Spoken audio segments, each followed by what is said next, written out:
बिस्मिल्लाहिर्रहमानिर्रहीम। अस्सलाम वालेकुम। Welcome to family kitchen. कैसे हैं आप सब? उम्मीद है आप सब बिल्कुल ठीक होंगे। अल्लाह ताला आप सबको हमेशा खुश रखे। अल्लाह ताला आपकी तमाम ख्वाहिशात को पूरा करे। आज हम बनाने जा रहे हैं चने की दाल के लड्डू या कोफ्ते, जो कि मेरी जो जेठानी है वो अपनी रेसिपी आप लोग के साथ शेयर करेंगी। पहले जैसे मेरी नंदे आती हैं और वो अपनी रेसिपी आपके साथ शेयर करती हैं, इसी तरह आज जो है वो मेरी जेठानी ने आपके साथ अपनी रेसिपी शेयर करनी है। उनकी रेसिपी है ये। अस्सलाम वालेकुम। कैसे हैं आप सब? उम्मीद करते हैं कि खुश होंगे और खैरियत से होंगे। और आज जो मैं रेसिपी शेयर करने जा रही हूँ वो है चने की दाल के लड्डू या चने की दाल के कोफ्ते, अंडा कोफ्ते भी कह सकते हैं, जैसे आप कहना चाहें। और इसको चपाती के साथ खाएं, इसको रोगनी नान के साथ खाएं या खमीरी रोटी के साथ खाएं। और माशाल्लाह ये बहुत अच्छी लगती है। और आप सब खा के बताइएगा कि कैसी है। अब हम स्टार्ट करते हैं चने की दाल के लड्डू बनाना। और आज जो है वो मेरे साथ मेरी जो जेठानी है वो बनाएंगी, अपनी रेसिपी शेयर कर रही हैं चने की दाल के लड्डू। बहुत मज़ेदार और लजीज तरह के बनते हैं। जब आप खाएंगे तो आपको बहुत मज़ा आएगा। चलें, इनके इसमें जो जो इंग्रेडिएंट्स जाते हैं वो पहले एक दफ़ा आपको बता देती हूँ। चने की दाल हमें चाहिए आधा किलो, और इसको कम से कम हमें 6 से 7 घंटे भिगो के रखना है। और जब उसके बाद हमने इसको मिक्सी जार में नहीं करना, हमने इसको कुंडी जिसे कहते हैं ना, जिस तरह वो पुराने ज़माने की औरतें कुंडी में दाल को मिक्स करती थी ना कि मसाले वगैरह बनाने में, तो हमने इसको इसी में ही कूटना है हाथ से, इस तरह से। ना कि इसको मिक्सी जार में, क्योंकि मिक्सी जार में जब हम डालेंगे ना तो उसमें पानी डालेगा तो वो बिल्कुल जो उसका लिक्विड फॉर्म में आ जाएगा, जो कि लड्डू बिल्कुल ठीक तरह से नहीं बनेंगे। हमें बिल्कुल गाढ़ा हार्ड तरह का ये चाहिए। तो अब इसको अच्छी तरह से कुंडी के अंदर हम ऐसे इस तरह से कूटेंगे ताकि सारी दाल अच्छी तरह से मैश हो जाए। और दाल जब तक मैश होती है हम इसको करते हैं, तो उसके बाद आपको ज़रा मैं मिलती हूँ। दाल के लड्डू को मैंने पीस लिया अच्छी तरह से। आपने ये करना है, क्लियर कर दें कि दाल को जो है वो भिगोना है 7-8 घंटे। उसका पानी निकाल देना है, खुश्क हो जाएगी। जब पानी निकल जाएगा उसका बिल्कुल निकाल के फिर आपने उसे पीसना है दाल को। वैसे तो वो गीला सा पेस्ट बनेगा। अब दाल को पीस लिया और ये देखें खुश्क फॉर्म में आई है, इस फॉर्म में आएगा। अगर पानी डालेंगे तो ये बिल्कुल लिक्विड फॉर्म में चला जाएगा। अब इसमें जो मसाले जाएंगे, सबसे पहले 3 बारीक कटी हुई हरी मिर्च, एक प्याज बिल्कुल चॉप किया हुआ, पानी निचोड़ के। बिल्कुल खुश्क प्याज लेना, इसका पानी नहीं लेना आपने।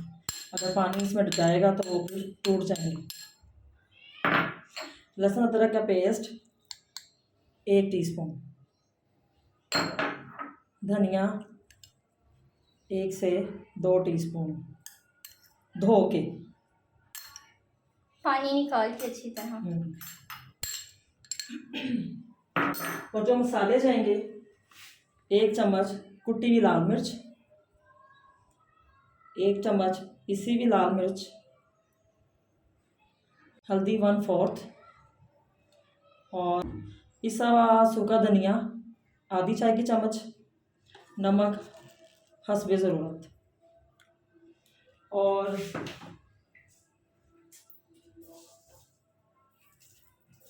1 चम्मच पिसा हुआ साबुत धनिया हाथ पे अच्छी तरह से मसल के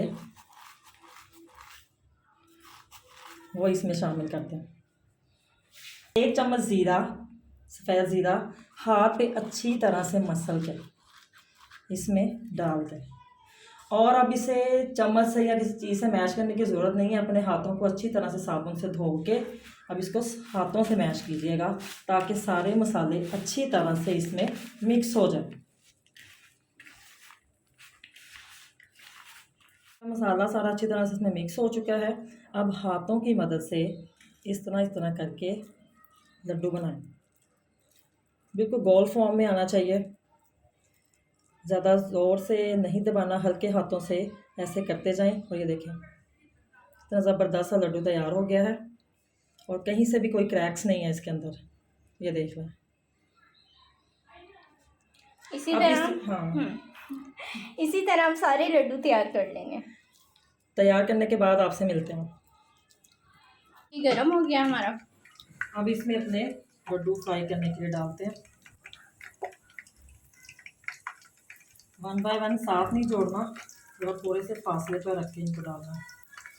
और अभी एक कोफ्ते इसमें घी में डाल दिए गए हैं, लेकिन अभी 1 मिनट के लिए आपने इसमें चमचा नहीं मारना। अगर चमचा है मारेंगे तो ये ना टूट जाएंगे सारे। अगर आपने इसको हिलाना है तो देखिए वैसे पकड़ के आराम आराम से इसको थोड़ा सा घुमा लें, ताकि ये थोड़ा सा घूम जाए और अपनी जगह चेंज कर लें। तो लड्डुओं को अच्छा सा प्यारा सा कलर आ चुका है, अभी हम बाहर निकालेंगे। कलर तो बहुत अच्छा आया माशाल्लाह। अभी ये बाहर निकालेंगे।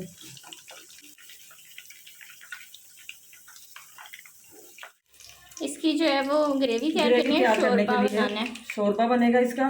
और ग्रेवी तैयार करने के लिए सबसे पहले इसी घी में प्याज डाल देंगे। प्याज कम से कम 2 या 3 प्याज, 2 या 3 मीडियम साइज़ के लेके तो गोल्डन ब्राउन होने तक पकाएंगे।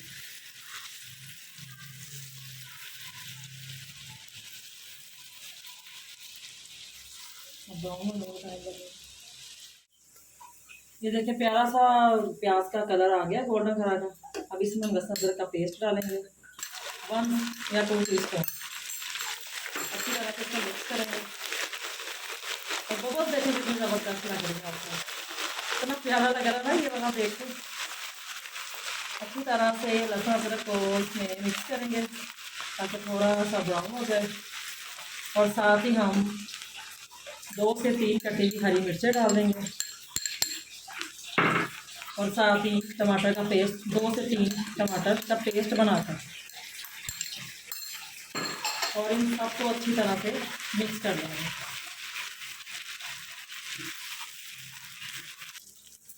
अच्छी तरह से मिक्स करने के बाद इसमें जो मसाले जाएंगे, कलर तो भी माशाल्लाह बहुत प्यारा लग रहा है।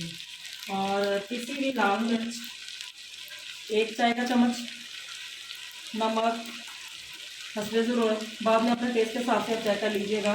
और कुटी हुई लाल मिर्च 1 टीस्पून 1 चाय का चम्मच, और पिसा हुआ सूखा धनिया आधी चाय की चम्मच। और इन मसालों को ज़रा मिक्स करेंगे थोड़ी देर के लिए। थोड़ा सा मिक्स करने के बाद 1/2 टीस्पून जीरा जाएगा और 1/2 टीस्पून ही साबुत सूखा धनिया हाथ पे डाल के अच्छी तरह से मसल के डाल दिया था। मुझे ना ज़रा सूखा धनिया ज़्यादा अच्छा लगता है, इसलिए मैं हर सब्जी में डालती हूँ। फेवरेट इंग्रेडिएंट है इनका। वो ज़रा इसमें ना खुशबू आ जाती है खाने के अंदर और मज़ा आता है खाने का। और अच्छी तरह से मसाले को भूनिएगा ताकि नमक मिर्चें कुछ कोई मसाला कच्चा ना रह जाए। अच्छी तरह से भूनने के बाद और नमक चेक कर लीजिएगा अपने हिसाब से, टेस्ट के हिसाब से आप लोग डाल लें कि कम या ज़्यादा जैसे भी आपको पसंद है। और मसाले को अच्छी तरह से भूनिएगा। थोड़ा सा इसमें पानी शामिल करेंगे ताकि मसाला नीचे से लगे ना। फिर अच्छी तरह से इसको भूनेंगे। 1 या 2 टीस्पून के बराबर पानी डाल दीजिएगा आप इसमें और मसाले को अच्छी तरह से भूनें। कम से कम 10 से 15 मिनट हो चुके हैं। अब हम इसमें पानी डालेंगे। पानी कम से कम 1.5 लीटर के बराबर पानी डाल लेंगे, क्योंकि इसमें शोरबा ज़्यादा रखेंगे तो ही लड्डू जो हैं वो इसमें डिप रहेंगे। अगर हम शोरबा कम बनाएंगे तो जो दाल के जो लड्डू हैं ना वो पानी को अपने अंदर ना जज़ब कर लेते हैं, जिसके वजह से सारा शोरबा खुश्क हो जाएगा और खाने में मज़ा नहीं आएगा। जितना हम ज़्यादा शोरबा रखेंगे उस लिहाज से ये आपका जो रेसिपी है ना ये आपको मज़ेदार लगेगी। कम से कम लीटर या 1.5 लीटर के बराबर इसमें पानी डाल देते हैं। तो पानी अच्छी तरह से पकेगा। पानी को पकाना है इस मसाले के अंदर। ये जितनी अच्छी तरह से ये बॉयल हो जाएगा ना और ये ग्रेवी इसके अंदर अपने आप को डिज़ोल्व कर लेगी, शोरबा जो है वो कच्चा ना रहे। अच्छी तरह से इसको पकाएंगे। उसके बाद फिर हम लड्डू इसमें शामिल करेंगे। पानी आपने ज़्यादा ही डालना है ताकि शोरबा ज़रा गाढ़ा ना हो और ज़रा थोड़ा सा लिक्विड फॉर्म में रहे। अब इसको पकने के लिए, जब तक इसको बॉईल आता है उसके बाद आपसे मिलते हैं। अब इसको पकने के लिए रख देते हैं, देखते हैं कि क्या हालात हैं पानी के। अच्छा, पानी को पकते हुए कम से कम 20-25 मिनट तो हो चुके हैं। अब जो लड्डू हमने फ्राई किए थे अब वो इसमें डालेंगे, और लड्डू ज़रा एहतियात से डालिएगा, 1 बाय 1 करके। ये ना हो कि जब जल्दबाजी में डालें तो पानी अपने ऊपर ही आ जाए, ज़रा एहतियात से।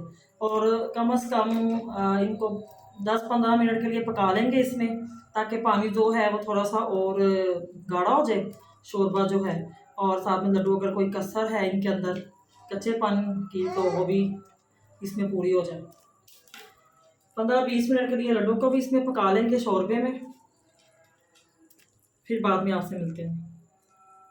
ये देखिए माशाल्लाह माशाल्लाह पक कर तैयार हो गया शोरबा। आप इसको ना चने की दाल के कोफ्ते भी कह सकते हैं। शोरबा मुझे इतना चाहिए था, मैंने इतना रख लिया, और दरमियान में नमक चेक कर लिया था तो मैंने इसमें नमक ऐड कर दिया है। आप अपने हिसाब से डाल दीजिएगा। अब इसमें मैं अंडे शामिल करूँगी। आप को अगर पसंद है तो डाल लीजिएगा, मुझे इसमें अच्छे लगते हैं इसलिए मैंने इसमें अंडे डाल दिए हैं। अंडों को बॉईल किया था और उनके छिलके उतार के इसमें शामिल कर दिए। और अब धनिया गार्निशिंग के लिए, मुझे बस शोरबा इतना ही चाहिए था, मैंने अपने हिसाब से रख लिया। और ये हमारे दाल चने की दाल के लड्डू या चने की दाल के कोफ्ते तैयार हैं। और अब हम इसे डिश आउट करते हैं। डिश आउट कर दिया है, और ये देखिए मज़ेदार से चने की दाल के लड्डू या चने की दाल के अंडे कोफ्ते तैयार हैं। आप इसको रोटी के साथ या रोगनी नान के साथ, इसके साथ आपका दिल करता है खाएं। मुझे तो रोटी के साथ अच्छे लगते हैं, मैं तो रोटी के साथ खाऊंगी। और बाकी आगे आपको जैसे पसंद है आप वैसे इसको खा सकते हैं। उम्मीद है आप सबको बहुत पसंद आएंगे। ज़रूर ट्राई कीजिएगा, अपना फीडबैक ज़रूर दीजिएगा कि आपको कैसे लगे चने के दाल के लड्डू या कोफ्ते, जो भी आप कहें, और अपना फीडबैक ज़रूर दीजिएगा। और दुआ में याद रखिएगा, चैनल को लाइक शेयर एंड सब्सक्राइब कीजिएगा। फ़ी अमानिल्लाह, अल्लाह हाफ़िज़।